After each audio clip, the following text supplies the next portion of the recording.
ఆ. అక్కడ ఆడొచ్చి ఒప్పుకున్నాడు అక్కడ జడ్జి దగ్గర. ఎవరు అభినయ దర్శన ఆ, ఏమన్నాడు? ఇది నేనే చేయించుకున్నానండి బయట నుంచి, ఇలా నాకు చాలా మంది బెదిరిస్తుంటే నేనే కావాలని చేయించుకున్నాను వీడియో అనేసి అన్నాడు. అన్నాడా? జడ్జి ముందు ఒప్పుకున్నాడా? ఒప్పుకున్నాడు. మరి ఏమన్నారు జడ్జి గారు? జడ్జి గారు ఏమని చెప్పలేదు, ఇలా చేయకూడదు కదా, ఇది తప్పు కదా అనేసి అన్నాడు అక్కడ.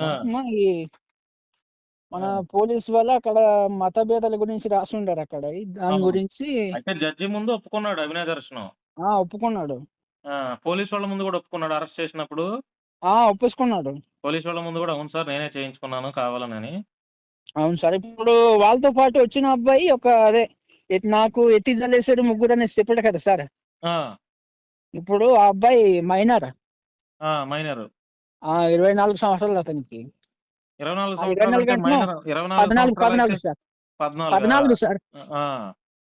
సంవత్సరాలు సార్ అతనికి. బా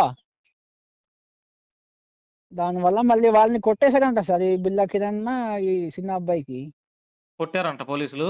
అవును సార్. వాళ్ళకి ఫస్ట్ ముందు పట్టి కొట్టేస్తే మా గురించి చెప్పేశారంట సార్ వాళ్ళే చెప్పేశారు. అవును సార్. బిల్లా కిరణ్ అనే కూడా అక్కడే ఉన్నాడా? గుంటూరు వీడు అప్పుడు అక్కడే ఉన్నాడు ఆ టైంకి? అక్కడే ఉన్నాడు సార్.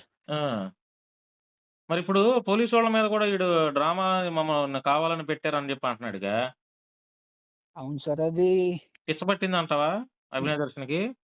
అడు మెంటలోడు సార్. మెంటలోడేనంటావా? కామ్గా జరిగిపోయింది. కొద్ది రోజులు సైలెంట్ గా ఉంటే జనాలు మర్చిపోతారు.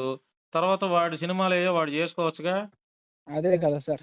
ఇట్లా క్రైస్తవ సమాజాన్ని ఈ రకంగా మోసం చేసి పాస్టర్లందరినీ పాపం ఎంత ఇబ్బందులు పెట్టాడు. పాస్టర్లు ఎంతమంది పరుగులు ఎత్తారు సార్. అక్కడ ఇంకొకటి సార్, మేమైతే వారిని జై శ్రీరామ్ మీదని ఒక్క విషయం కూడా చెప్పలేదు మేము. అవి కూడా చెప్పారు అనేసి అంటున్నాడు. జై శ్రీరామ్ అని చెప్పంటే ఇంకా గొడవ ఎక్కువ అవుద్ది, పాపం అమాయకులు నిజమని నమ్మేస్తారని అంటున్నాడు. అదే చెప్తున్నాడు జై శ్రీరామ్ అని ఎందుకు అంటారు చెప్పు? ఈడేమంత పెద్ద. మేము క్రిస్టియన్సే, దానివల్ల మేము కూడా వాళ్ళని నమ్మాల్సి వచ్చింది. చూస్తే వాళ్ళు ఎదవాలని మాకు తెలియదు. మీరు కూడా క్రిస్టియన్సేనా? క్రిస్టియన్సే. జై శ్రీరామ్ అనే మాట అసలు మీరు అనలేదు. ఎవరనలేదు. అక్కడ వెళ్ళిన తర్వాత ఒక మాట కూడా లేదు. ఎంతసేపు జరిగి ఉంటది ఈ డ్రామా అంతా, స్క్రిప్ట్ మొత్తం టోటల్ గా? మేము ఒక 2-3 నిమిషాలు ఉన్నామని అక్కడ. 2-3 నిమిషాలు అంతే. 2-3 నిమిషాల్లో స్టోరీ మొత్తం సినిమా షూటింగ్ అయిపోయింది. అంటే ఫస్ట్ వీడియో చూసాడు కదా నీవా?